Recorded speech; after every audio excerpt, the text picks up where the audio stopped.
ហើយព័ត៌មានចុងក្រោយនេះគឺជាសេចក្តីរាយការណ៍របស់ទីភ្នាក់ងារសារព័ត៌មាន Reuters បាទ Reuters បានរាយការណ៍ថាលោក Keir Starmer ដែលជានាយករដ្ឋមន្ត្រីនៃចក្រភពអង់គ្លេសដែលជិតផុតតំណែងទៅហើយនឹងទៅចុះចេញនៅខែកញ្ញាខាងមុខនេះលោកបានសន្យាថានឹងផ្ដល់ថវិការហូតដល់$345 លានសហរដ្ឋអាមេរិកដើម្បីជួយអ៊ុយក្រែនបំពាក់នៅយន្តហោះចម្បាំងប្រភេទ Griffin នឹងចំនួន16គ្រឿងបន្ថែមទៀតបាទនេះគឺជាការបដិញ្ញាចិត្តចុងក្រោយហើយរបស់លោក Starmer មុនពេលដែលលោកចុះចេញពីតំណែងជានាយករដ្ឋមន្ត្រីនៃចក្រភពអង់គ្លេសបាទលោកបានថ្លែងដូចនេះក្នុងអំឡុងពេលដែលលោកធ្វើទស្សនកិច្ចទៅប្រទេសអ៊ុយក្រែនទៅរដ្ឋធានីគៀវតែម្ដងដោយបាននិយាយថាគឺចក្រភពអង់គ្លេសនឹងធ្វើការជាមួយនឹងប្រទេសស៊ុយអែតដើម្បីផ្ដល់យន្តហោះនេះបកគោលយន្តហោះនេះជួយទៅដល់អ៊ុយក្រែនដើម្បីជួយការពារប្រព័ន្ធការពារដែនអាកាសរបស់អ៊ុយក្រែនទប់ទល់ជាមួយនឹងការឈ្លានពានរបស់រុស្ស៊ីបាទដូច្នេះលោកបានបញ្ជាក់ថាការដែលផ្ដល់ទៅឲ្យអ៊ុយក្រែននេះក៏វាជាការមួយជួយទៅដល់ចក្រភពអង់គ្លេសផងដែរពីព្រោះការវិនិយោគនេះគឺនឹងអាចជួយគ្រប់គ្រងឲ្យមានអ្នកការងារធ្វើនោះរហូតដល់5000បាទនៅទូទាំងចក្រភពអង់គ្លេសតែម្ដងអញ្ចឹងបានន័យថាឲ្យលុយហ្នឹងមិនឲ្យជាកញ្ចប់លុយគេឲ្យជាផលិតអីចឹងដូច្នេះវាបង្កើតការងារដែរបង្កើតការងារនៅអង់គ្លេសហ្នឹងបាន5000កន្លែងច្រើនណាស់ណាបាទហើយក្នុងនោះមានក្រុមហ៊ុនដែលពាក់ព័ន្ធនៅក្នុងការផលិតហ្នឹងគឺចំនួន50របស់អង់គ្លេសហ្នឹងក៏មានការពាក់ព័ន្ធនៅក្នុងការផលិតគ្រឿងនេះគ្រឿងនោះគេផ្គត់ផ្គង់គ្នាទៅវិញទៅមកពីព្រោះយន្តហោះក៏ដោយរថយន្តក៏ដោយម៉ាស៊ីនត្រជាក់ក៏ដោយគឺមិនមែនផលិតតែមួយកន្លែងទេមានកន្លែងខ្លះគេផលិតគ្រឿងបន្លាស់តូចៗហើយគេមកដាក់មកគេផ្គុំគ្នាឡើងវិញដូច្នេះអញ្ចឹងឧស្សាហកម្មយោធារបស់ចក្រភពអង់គ្លេសទាំង50ហ្នឹងគឺអាចនឹងមានផលប្រយោជន៍ពីជំនួយដែលចក្រភពអង់គ្លេសផ្ដល់ទៅឲ្យអ៊ុយក្រែននេះបាទហើយរដ្ឋាភិបាលបានរដ្ឋាភិបាលអ៊ុយក្រែនបាននិយាយថាបាទជំនួយយន្តហោះនេះគឺនឹងជួយគ្រប់គ្រងដល់កិច្ចខិតខំប្រឹងប្រែងរបស់អ៊ុយក្រែននៅក្នុងការធ្វើទំនើបកម្មកងកម្លាំងដែនអាកាសរបស់ខ្លួនបាទអញ្ចឹងសូមអរគុណប្រិមិត្តច្រើនណាស់ដែលបានរងចាំយូរក្នុងការទទួលយកការចែករំលែកព័ត៌មានរបស់ខ្ញុំនេះបាទអញ្ចឹងដូចរាល់ដងសូមសួរជួប្រិមិត្តលោកលៀងក៏ថាមានសម្លេងល្អណាស់ថ្ងៃនេះបងបាទយើងធូរមែនតើថ្ងៃនេះធូរមែនតើនៅបន្តិចបន្តួចបាទនៅបន្តិចបន្តួចទៀតទេបាទសម្លេងចង់មកដូចដើមវិញបាទទៅខ្មែរមានច្រៀងខារ៉ាអូខេទៀតណាបាទបុญញានថាអន្តរជាតិហាក់ដូចជាគ្មានការអន្តរាគមន៍បន្តិចណាសោះអាណិតខ្មែរភាសឹកគ្មានការរំពឹងនឹងបានដីមកវិញទេមើលទៅបាទកុំអត់សង្ឃឹមលោកបុญញានបាទកុំអត់សង្ឃឹមខ្ញុំបានទៅខ្ញុំជួបជាមួយនឹងមន្ត្រីរដ្ឋាភិបាលកម្ពុជាដែលជាមិត្តភ័ក្តិឲ្យគាត់បាននិយាយប្រាប់កិច្ចការមួយចំនួនបាទគឺមានកិច្ចការមួយចំនួនដែលកំពុងតែធ្វើដែលខ្ញុំក៏មិនអាចចែករំលែកជាសាធារណៈដែរមានរឿងខ្លះខ្ញុំយល់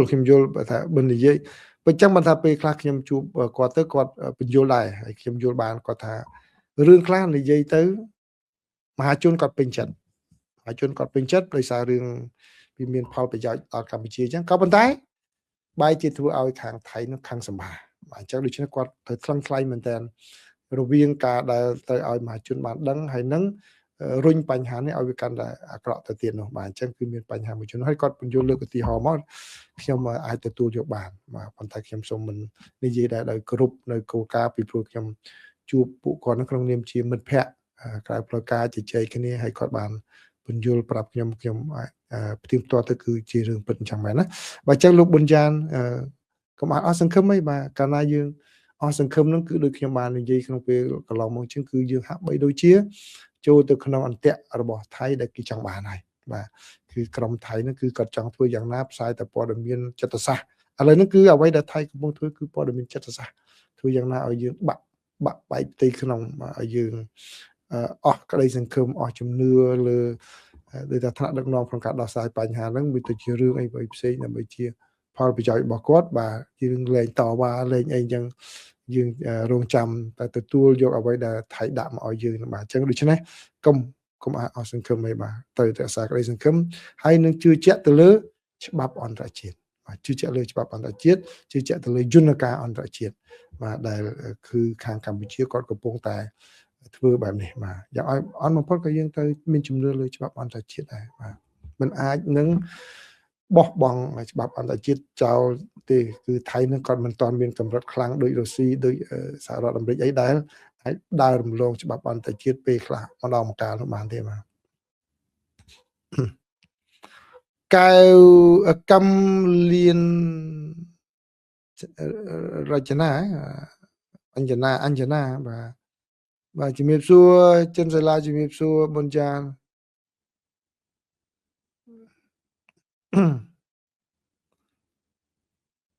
បាទបើខ្សោយបើកម្ពុជាខ្សោយខាងការតំណែងតំណងអន្តរជាតិខ្ញុំថាមិនខ្សោយទេកម្ពុជាមិនខ្សោយទេក្នុងការធ្វើការទូតតំណែងតំណងអន្តរជាតិគឺមិនខ្សោយទេបាទកុំអស់សង្ឃឹមអីលោកប៊ុនយ៉ានណាបាទខ្ញុំដឹងមានកន្លែងខ្លះការពិតទៅដូចដែលខ្ញុំបានបញ្យល់ប្រហែលដងហើយគឺពេលដែលខ្ញុំទៅមើលហ្នឹងកន្លែងខ្លះហ្នឹងគឺវានៅចំមុខព្រួយរវាងកងទ័ពខ្មែរហើយនិងកងទ័ពសៀមដល់អញ្ចឹងទៅគឺមិនមែនជាការគាត់មិនអាចទៅវិញបានសៀមក៏វាអត់យកដែរគាត់ថាប្រជាពលរដ្ឋគេមិនទាន់អនុញ្ញាតឲ្យទៅដោយសារតែវានៅចន្លោះមុខគ្នាដែលប្រឈមមុខគ្នាហ្នឹងអញ្ចឹងនៅពេលដែលការប្រឈមមុខគ្នាមានដំណោះស្រាយអីត្រឹមត្រូវតាមការទូតអីថៃគាត់ឈប់ធ្វើប្រទេសផ្ដាស់ហ្នឹងបាទអ្នកដែលអាចត្រឡប់ទៅលំនៅឋានវិញហ្នឹងបានច្រើនជាងពេលបច្ចុប្បន្នបាទចឹងហើយបានដូចនៅភូមិរងចាំហ្នឹងខ្ញុំឃើញខាងខ្ញុំសួរប្រជាពលរដ្ឋនៅនឹងទៅគាត់ថាខាងរដ្ឋាភិបាលគេជួយឧបត្ថម្ភមួយឆ្នាំសិនដំបូងមួយឆ្នាំសិនមកគ្រួសារអ្នកខ្លះបានទៅដល់បានផ្ទះហើយបានទឹកប្រាក់ហើយប្រាក់ឧបត្ថម្ភនោះរហូតដល់ប្រហែល$100ឬជាង$100ទៅតាមប្រភេទគ្រួសារធំតូចណាបាទប៉ុណ្្នឹងដែរគឺអញ្ចឹងដូច្នេះគឺរយៈពេលខ្លីដែលកំពុងតែរងចាំមើលមួយឆ្នាំម្ដងតើដោះស្រាយប៉ុណ្ណា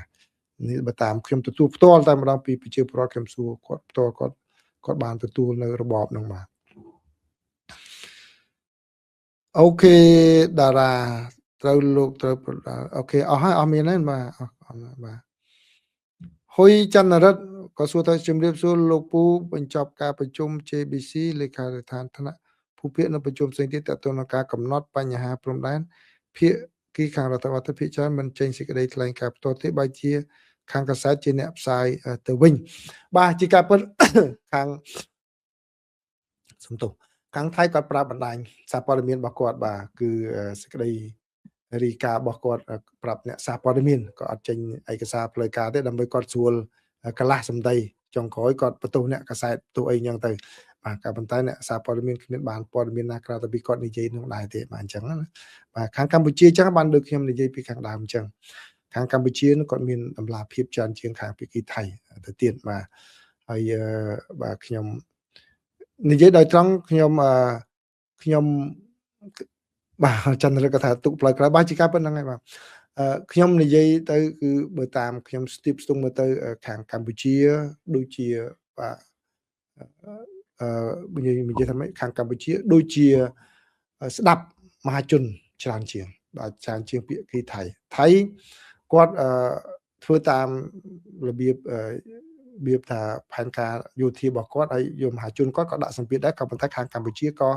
ស្ដាប់មហាជនកម្ពុជាផងដែរនៅអ្វីដែលធ្វើនឹងគាត់ខ្លាំងខ្លាយមិនឲ្យមាន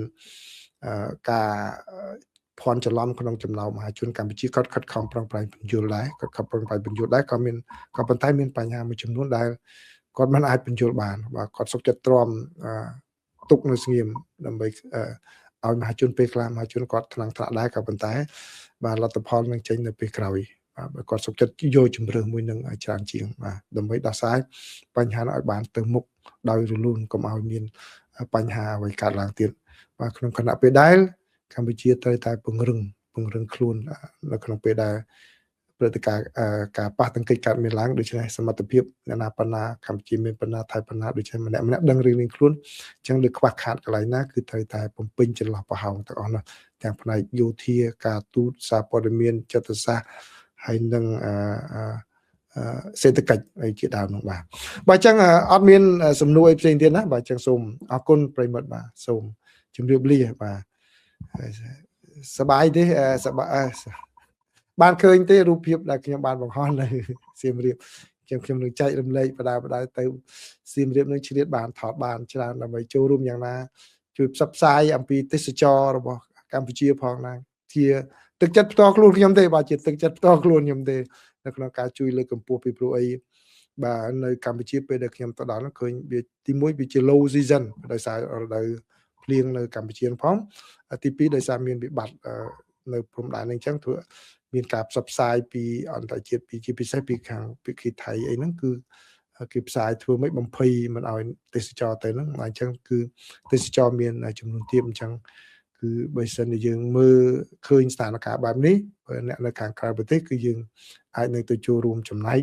បាទទៅទេសនាប្រទេសកម្ពុជានៅពេលនេះប្រៀបដូចជាការចូលរួមចំណែកដ៏ល្អមួយក្នុងការចំណាយដើម្បីជួយទៅដល់បងប្អូនយើងនៅទីនោះបាទដែលបាទគាត់បាទពីមុនធ្លាប់បានចំណូលខ្ពស់ឥឡូវគាត់ធ្លាក់ខ្លះដោយសារតែបញ្ហានឹងខាត់ឡើងអញ្ចឹងបើយើងទៅចំណាយពេលហ្នឹងគឺល្អមែនតើបាទខ្ញុំរីករាយដែរដែលខ្ញុំបានចំណាយថវិកាផ្ទាល់ខ្លួនខ្ញុំដោយផ្ទាល់តែម្ដងហើយទៅធ្វើបន់ធ្វើអីចំណាយទៅលើកន្លែងផ្សេងជួយទៅដល់បងប្អូនមានពេលខ្លះក៏ចែកមិនឲ្យចែកអីយ៉ាងផងដែរប៉ុន្តែគ្រាន់តែខ្ញុំមិនថតប្រហោះគ្រប់ពេលវេលាទេបាទមានទៅធ្វើបន់នៅភ្នំសំពៅក៏មានដែរបាទទៅចូលបន់ចូលអីបាទចូលស៊ីម៉ង់ចូលអីដើម្បីសាងសង់ឲ្យនៅទីនោះក៏មានទៅខាងព្រំដែនក៏មានដែរប៉ុន្តែមិនបានផ្សព្វផ្សាយបង្ហោះអីច្រើនទេបាទអរគុណណាអរគុណច្រើនប្រិយមិត្តបាទសូមជម្រាបលាបាទគឺព័ត៌មានទី1នេះគឺតាក់ទងជាមួយនឹងការចេញទិដ្ឋាការណាគឺខាងរដ្ឋបាលលោកប្រធានាធិបតីដូណាល់ត្រាំឥឡូវនេះគឺពង្រឹងបាទទិដ្ឋាការបន្ថែមទៀតហើយទៅលើនិស្សិតបរទេសដែលមករៀននៅសហរដ្ឋអាមេរិកហើយនឹងអ្នកសារព័ត៌មានបាទអ្នកសារព័ត៌មានអីហ្នឹងហើយក៏ដូចជាអ្នកដែលមកធ្វើការក្នុងកម្មវិធីដោះដូរគ្នាជាដើមបាទអញ្ចឹងដូច្នេះតើមានការរដ្ឋបတ်យ៉ាងណា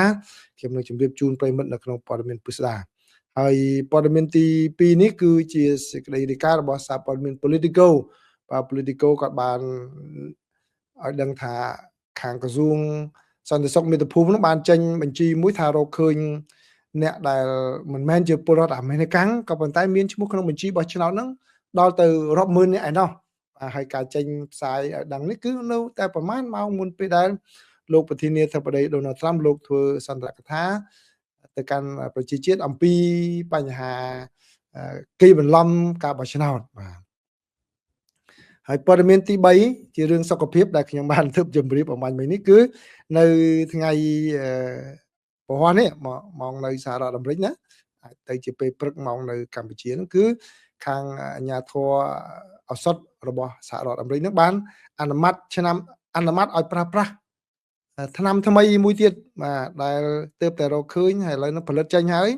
ថ្នាំនោះគឺសម្រាប់ជួយកាត់បន្ថយជាតិកូលេស្តេរ៉ុល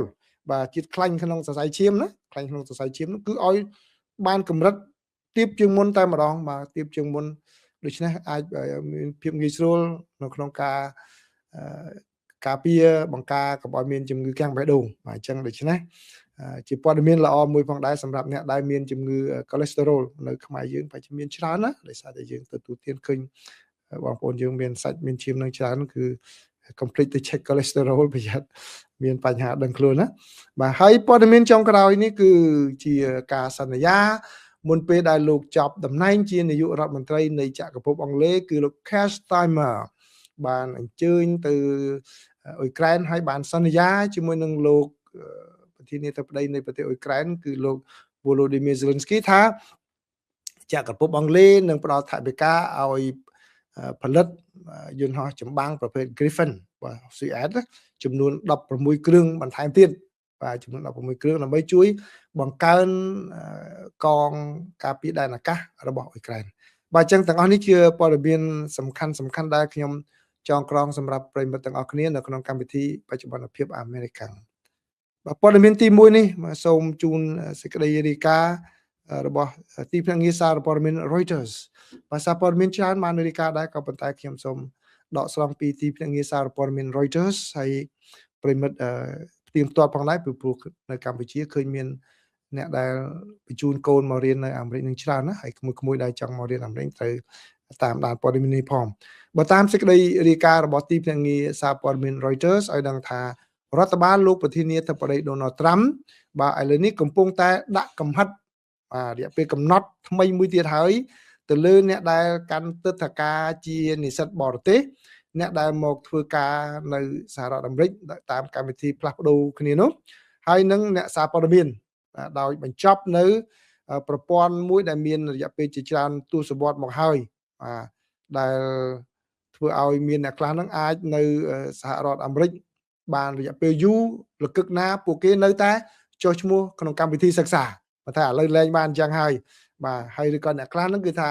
បើមកធ្វើការនៅអាមេរិកដោះដូរកម្មវិធីគ្នា2ឆ្នាំសម្រាប់ការងារនឹងបន្តទៀត3ឆ្នាំនៅបន្ត4ឆ្នាំនៅបន្តប៉ុន្តែឥឡូវនេះកម្មវិធីថ្មី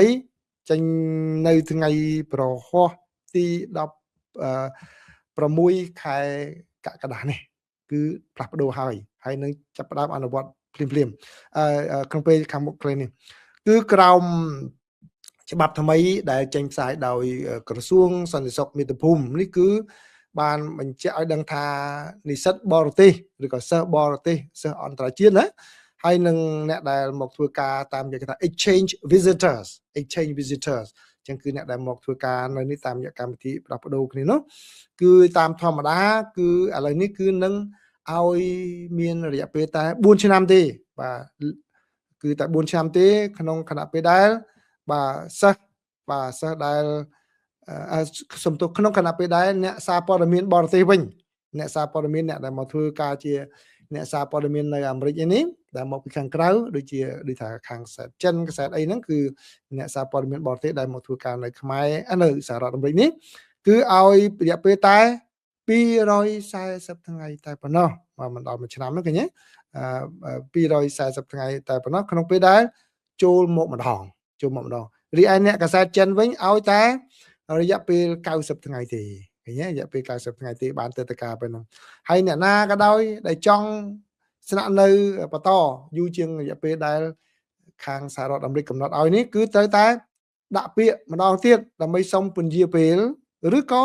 ត្រូវតែចាក់ចេញពីសហរដ្ឋអាមេរិកដើម្បីទៅដាក់ពាក្យសុំពីប្រទេសដើមហ្នឹងត្រឡប់មកវិញបាទអញ្ចឹងគឺ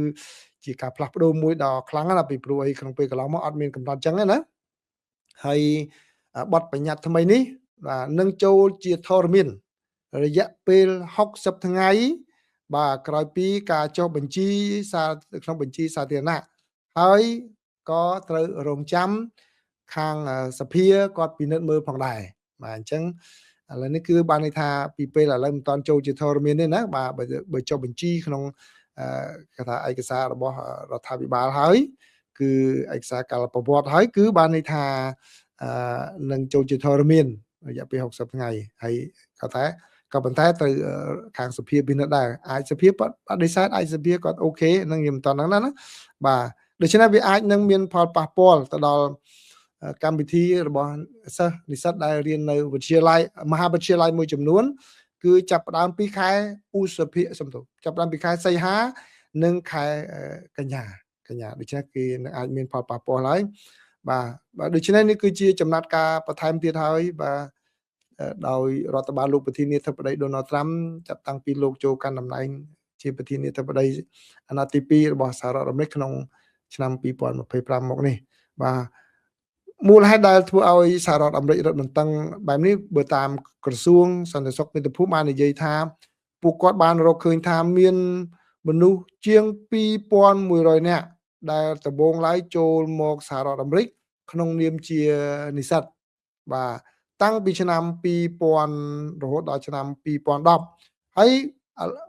នៅតែមានឋានៈជានិស្សិតនៅឡើយទេបាទគិតមកត្រឹមខែមេសាឆ្នាំនេះបាទចាំមិនថាចន្លោះឆ្នាំ2010ហើយអ្នកចូល2000ដល់2010ចូលមកអាមេរិកហ្នឹងគឺថាមកដល់ខែឧសភាខែមេសាឆ្នាំនេះទៅហើយហ្នឹងនៅតែមានឋានៈជានិស្សិតនៅឡើយរៀនមិនឈប់ពីព្រោះគាត់ចុះឈ្មោះទៅរៀនកម្មវិធីនេះកម្មវិធីនោះច្រើនដើម្បីឲ្យបាននៅសហរដ្ឋអាមេរិកគាត់បដូរប្រូក្រាមចុះឡើងជាវិធីសាស្ត្ររបស់ពួកគាត់បាទអញ្ចឹងដូចជាគេនៅក្នុងអត្ថបទនេះគឺអាចជាក់ថាអ្នកខ្លះហ្នឹងគាត់ដាក់ជានិស្សិតជាសិស្សអីចឹងមកប៉ុន្តែគាត់ធ្វើការអីផ្សេងទៀតលួចធ្វើការផ្សេងទៀតអញ្ចឹងនេះគឺជារឿងមួយដែលខាងសហរដ្ឋអាមេរិកត្រូវតែបោះសម្អាតបាទទៅតម្រូវផងដែរបាទអញ្ចឹងនេះគឺជាព័ត៌មានថ្មីណាព័ត៌មានថ្មីដែលចេញនៅថ្ងៃនេះ ហើយប៉ុនមានថ្មីមួយទៀតផងដែរគឺនៅថ្ងៃនេះលោកប្រធានាធិបតី Donald Trump បានថ្លែងអំពីការបោះឆ្នោតនៅសហរដ្ឋអាមេរិកដែលលោកតែងតែត្អូញត្អែថាមានការកេងបន្លំនៅក្នុងប្រព័ន្ធបោះឆ្នោតសហរដ្ឋអាមេរិកហ្នឹងប៉ុន្តែនៅពេលដែលមុនពេលដែលលោកប្រធានាធិបតី Donald Trump លោកឡើងថ្លែងសន្ទរកថាទៅកាន់ប្រជាជាតិអាមេរិកគឺមានការចេញផ្សាយរបាយការណ៍មួយដោយក្រសួងសន្តិសុខមាតុភូមិមួយទៀតហើយក្រសួងលោករដ្ឋមន្ត្រីនៅក្នុងរូបភាពហ្នឹងគឺបានបញ្ជាក់ឲ្យដឹងបើតាមការបញ្ជាក់ដោយលោករដ្ឋមន្ត្រីក្រសួងសន្តិសុខមាតុភូមិគឺលោក McWayne Mullin លោកនៅក្នុងរូបភាពហ្នឹងលោកបាននិយាយថាក្រសួងរបស់លោកបានរកឃើញថាអ្នកដែលមិនមែនជាជនជាតិអាមេរិកហើយប៉ុន្តែមានឈ្មោះក្នុងបញ្ជីបោះឆ្នោតហ្នឹងគឺមានទៅដល់រាប់សែនអ្នកឯណោះបាទបានចុះបញ្ជីនៅក្នុងរដ្ឋ California បាទរដ្ឋ California ហើយនឹងរដ្ឋ3ផ្សេងទៀតបាទដែលអាចនឹងធ្វើឲ្យប៉ះពាល់ទៅដល់ការបោះឆ្នោតហើយក្រសួងបានបញ្ជាក់ថាតាមការពិនិត្យបឋមគឺបានរកឃើញថាមនុស្សរាប់សែននាក់ដែលមិនមែនជាជនជាតិអាមេរិកហើយមានចុះឈ្មោះជាអ្នកបោះឆ្នោតនោះគឺមាននៅរដ្ឋ New Jersey, Nevada, Pennsylvania ហើយនឹងមានប្រមាណជា20,000នាក់ជិត20,000នាក់ឯណោះនៅរដ្ឋ California បាទដែលបើយោងតាមសេចក្តីប្រកាសរបស់ក្រសួងហើយខាងសារព័ត៌មាន Politico គាត់បានយកមកពីមនុស្សផ្ទៀងផ្ទាត់ហ្នឹងគឺបានឲ្យដឹងដូច្នេះណាក៏ប៉ុន្តែសារព័ត៌មាន Politico គាត់ថាគាត់មិនបានដឹងថាតើមានផុសតាងឬទេដែលក្រសួងបានចេញដូច្នេះដើម្បីគ្រប់គ្រងការចោទប្រកាន់ការអះអាងរបស់ខ្លួនថាមានអ្នកដែលមិនមានសញ្ជាតិអាមេរិកហ្នឹងបានចុះបញ្ជីជាអ្នកបោះឆ្នោតបាទក៏ប៉ុន្តែគឺជាអ្វីមួយដែល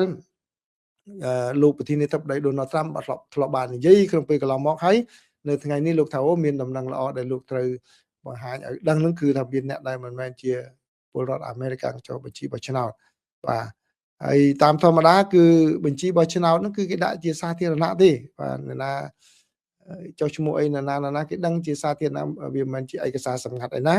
ដូច្នេះតើសារព័ត៌មានគាត់ថាតើខាងក្រសួងបានព័ត៌មាននេះដោយតាមវិធីណាផ្សេងទៀតខុសពីឯកសារសាធារណៈឬទេគឺក្រសួងមិនបានឆ្លើយតបបញ្យល់អំពីបញ្ហានឹងទេហើយនៅពេលដែលសារព័ត៌មានបានសួរទៅលោកអភិបាលរដ្ឋ California ដែលថានៅរដ្ឋ California នឹងមានអ្នកដែលមិនមែនពលរដ្ឋអាមេរិកហើយចុះឈ្មោះបោះឆ្នោតជិត200,000នាក់នោះ20,000នាក់ច្រើនណាពេលហ្នឹងលោក Gavin Newsom បាននិយាយថាគឺលោកប្រធានាធិបតី Donald Trump នឹងតែងតែនិយាយម្ដងហើយម្ដងទៀតអះអាងដោយមិនពិតអំពីការបោះឆ្នោតនៅសហរដ្ឋអាមេរិកនោះទេព័ត៌មានទី3បាទព័ត៌មានទី3នេះជាព័ត៌មានល្អមួយដែរសម្រាប់សុខភាពហើយជឿថាអ្នកនៅកម្ពុជានឹងគឺមានចំនួនច្រើនណាមានជំងឺ cholesterol ហ្នឹងគឺជំងឺខ្លាញ់ក្នុងសរសៃឈាមណានឹងអាចឲ្យមានជំងឺគាំងបេះដូងបានបាទអាចឈានទៅទឹកនោមផ្អែមទៅអីផងដែរមកច្រើនបាទខ្ញុំមិនមែនជំនាញពេទ្យគាត់ថានិយាយខ្លីៗប៉ុណ្្នឹងទេចឹងបើយោងតាមសេចក្តីរាយការណ៍របស់ The New York Times បានឲ្យដឹងថានៅថ្ងៃប្រហ័សនេះបាទនៅថ្ងៃហ្នឹងណានៅថ្ងៃនេះតែម្ដងគឺប្រហ័សទី16ខែកក្កដាឆ្នាំ2026ម៉ោងនៅសហរដ្ឋអាមេរិកវាទៅជាព្រឹកថ្ងៃសុក្រទី17កក្កដាម៉ោងនៅប្រទេសកម្ពុជានឹងគឺអាជ្ញាធរឱសថនិង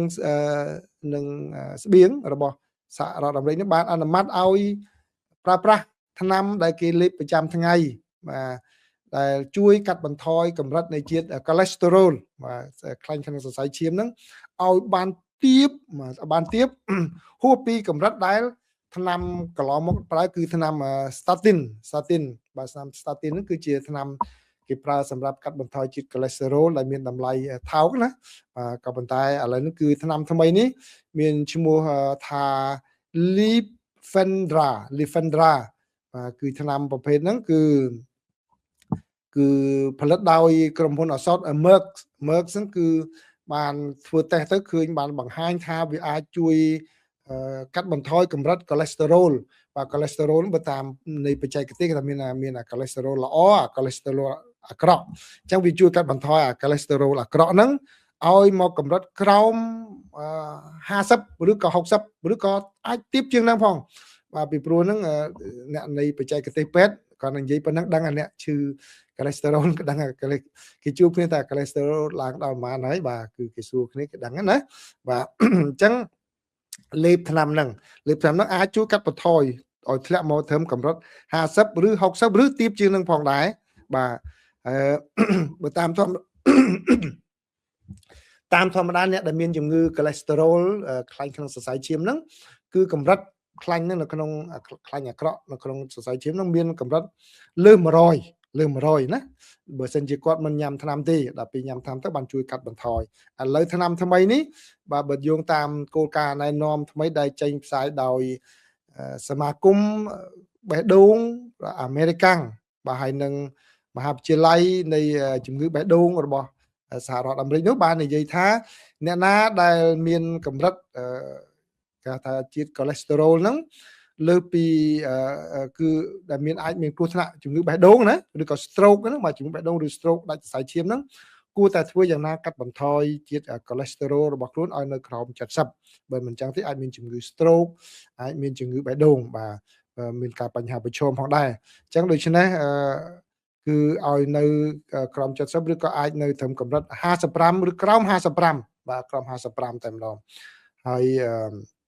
ចុះតម្លៃវិញយ៉ាងម៉េចបើតាមសេចក្តីរាយការណ៍របស់ The New York Times ឲ្យដឹងថាថ្នាំ Lifendra ហ្នឹងគឺអក្សរកាត់ LIP អក្សរកាត់ឈ្មោះវាសេថា LIPFENDRA ចឹងប្រិមិត្តអាច search ឡើងទៅ Lifendra ហ្នឹងគឺមើលដាក់ចេះមើលតើមើលឃើញណាបាទអាចមើលឃើញ zoom មើលទៅបាទ Lifendra ហ្នឹងគឺមានតម្លៃ$315សម្រាប់ការលេបក្នុងរយៈពេល1ខែមួយខែ$315អញ្ចឹងនេះគឺជាតម្លៃរបស់វាតម្លៃដើមណាក៏ប៉ុន្តែនៅសហរដ្ឋអាមេរិកអ្នកដែលមាន insurance ហ្នឹងគឺគាត់បង់តែមិនដល់ទេជាង$10ទេអ្នកដែលមានបានធានារ៉ាប់រងណាបាញ់បង់តែប៉ុណ្្នឹងទេអញ្ចឹងតែតម្លៃដើមគឺ$315ក្នុង1ខែបាទនេះបើតាមការបញ្ជាក់របស់ក្រុមហ៊ុន Merck ហើយគាត់ថាអាចថ្នាំនេះអាចនឹងចេញលក់ក្នុងរយៈពេល2-3 សប្តាហ៍ទៀតហើយណា2-3 សប្តាហ៍ទៀតមានដាក់លក់ប៉ុន្តែថ្នាំនេះជាប្រភេទគេថាថ្នាំចេញអុកដូណងតែមានវិជ្ជបញ្ជាអញ្ចឹងយើងមិនអាចទិញធម្មតាបានទេតទៅរកពេទ្យពិនិត្យពេទ្យគាត់ឲ្យថ្នាំយើងហ្នឹងណាអញ្ចឹងយ៉ាងម៉េចក៏ដោយក៏វាជាដំណឹងល្អមួយផងដែរសម្រាប់អ្នកដែលមានជំងឺcholesterol អ្នកដែលមានជាតិ cholesterol ហ្នឹងគឺអ្នកធម្មតាតែមិនមើលឃើញអត់ដឹងទេប៉ុន្តែគាត់ត្រូវលេបនឹងថ្នាំទៅដើម្បីជួយបង្ការផងដែរ